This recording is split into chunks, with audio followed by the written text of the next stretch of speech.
Nice.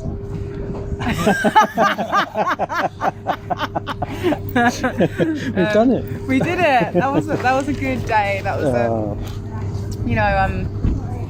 found that people were really receptive and wanting to engage and happy that we'd actually knocked on their door and given them the time of day. People, the response was really great, and I was overwhelmed by the positive. People opening the doors, saying that you're for the Workers' Party, it's time for change, and actually people are not saying no, sorry, that's it. They're listening to you, and you're putting the case, and support has been I think great on the doorstep. Once to actually know what we're standing for, and looking at the policies, what we're trying to put forward, they're just really listening, and people are even people who've got posters for other parties in their windows. If we've seen them in the garden or in the street, and we just said, I see you've got a poster, but would you consider somebody else? And people have taken the leaflets, so I think that's a good sign, and I'm really pleased actually with the way it's gone today. And the overall feeling towards the Labour Party, and in particular Keir Starmer, is very negative, which is interesting. They don't feel like there's an opposition, so they welcome something that's different. I mean, there was I think Mikey was with us, wasn't he? And we were talking to some chap about the sewage, and he was saying, he was really cross actually. He was saying, I want to know who is going to be responsible for this. Because they've polluted the sea, and there's no accountability for it. No one's been prosecuted. Yeah, that's right. No one held accountable. Yeah. So he's sort of saying, well, what are you going to do? What are you going to do about it? And I said, well, obviously, I would be local councillor. I mean, I can't, I'm going to add my voice, but certainly what I would be pushing for is firstly, the policy is for the nationalisation of the utilities, isn't it?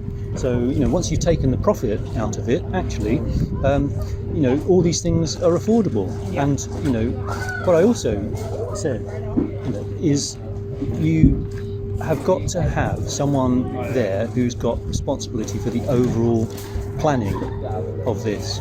And so that's what I would, I was saying to him, that's what I would be pushing for, so make somebody accountable for it.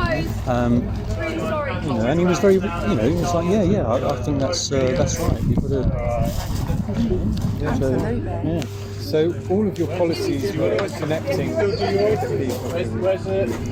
Were there any that connected more than others? I think the pretty much, the free school meals and the free transport. Now, and the thing that comes up a lot with that, I don't know if you found that, is that people say, well, how are you going to pay for it? So I was saying, well, once you've taken the profit out of it, that's where the money's going to come from. And so, people are saying, I can see what you're saying. And so I think those things are particularly important for people, because people have a sense of. Is it? It's all right. No blood spilled. People have a sense of what's right and what's wrong, and what's just, and I think that when you point out that actually children going to school, getting free school meals, and then in the holidays suddenly having to rely on food banks or whatever, they know that's wrong. And again, where's the money coming from? Well, you take away the profit out of that. We've just got people working and supplying things without profit. We're not anti-business, are we? It's not as if we're saying, you can't run businesses. But the point is, once you've got the, large corporate interests in these things, everything is it's not run for the working people, and that's wrong, isn't it? Absolutely. Yeah. you agree with me? Yeah, I do.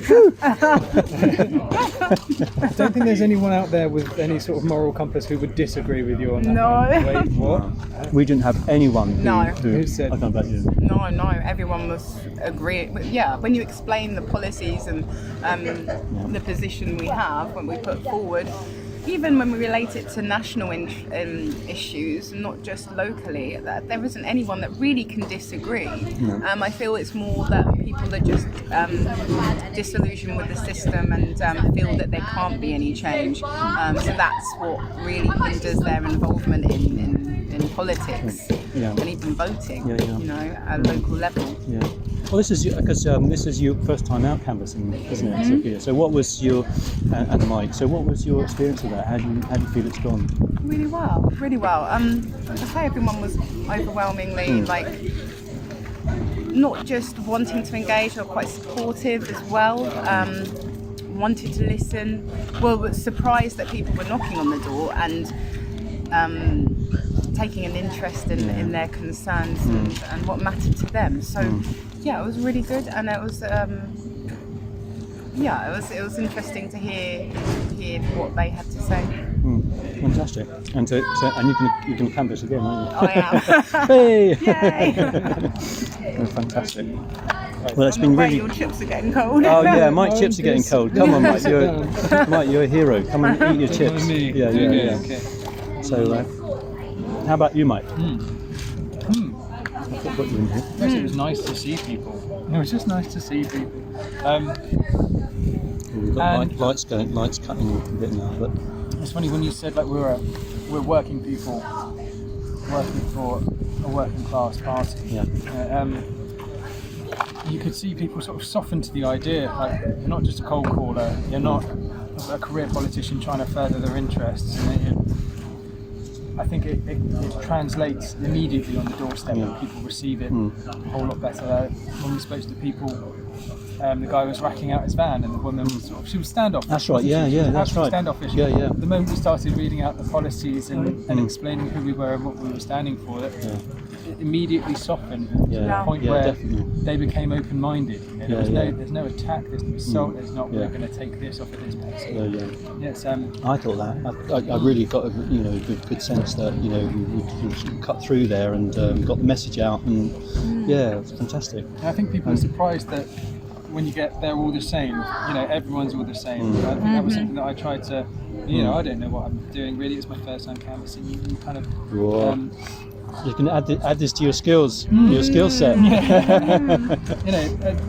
You kind of just say what's immediately apparent, and that is we're not the same as other politics. We're offering something radically different, which is what is required. I think people are not bored, but disenfranchised with what's the same. Just like it says on the leaflet, isn't it? Time for change. Time for change. Fantastic.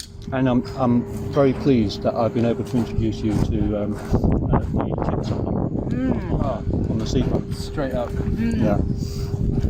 Yes.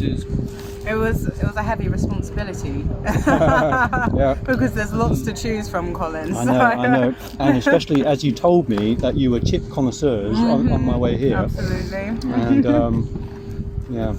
Well, what do you reckon?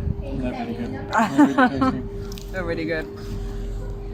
And we got just before the kitchen closed. I have a bit of a knack for that. Impeccable timing. Yeah. Fantastic. No, you've been great, and I really appreciate the help. Oh, thank you. No, it's an absolute pleasure. And what we say, onwards and upwards. Yeah, absolutely. Fantastic, guys. All hands to deck, and it's good because when you have this experience, it's life affirming, and you're going, you are part of the society you want. You working towards a society that you want, basically, and you're taking like direct action in that. And it brings you a lot of confidence. Share that with friends and family, and then they see your passion and excitement for it and want to get involved. And you're just being yourself, aren't you? Because you're not. Exactly. It's not like you're. I'm towing the party line. You're. This is what we believe in, and. Oh, absolutely. Yeah. Fantastic. Sophia and Mike, I think you should have a fist bump. Oh, yeah. Fantastic guys. Oh, Really. I was going to do the cheers.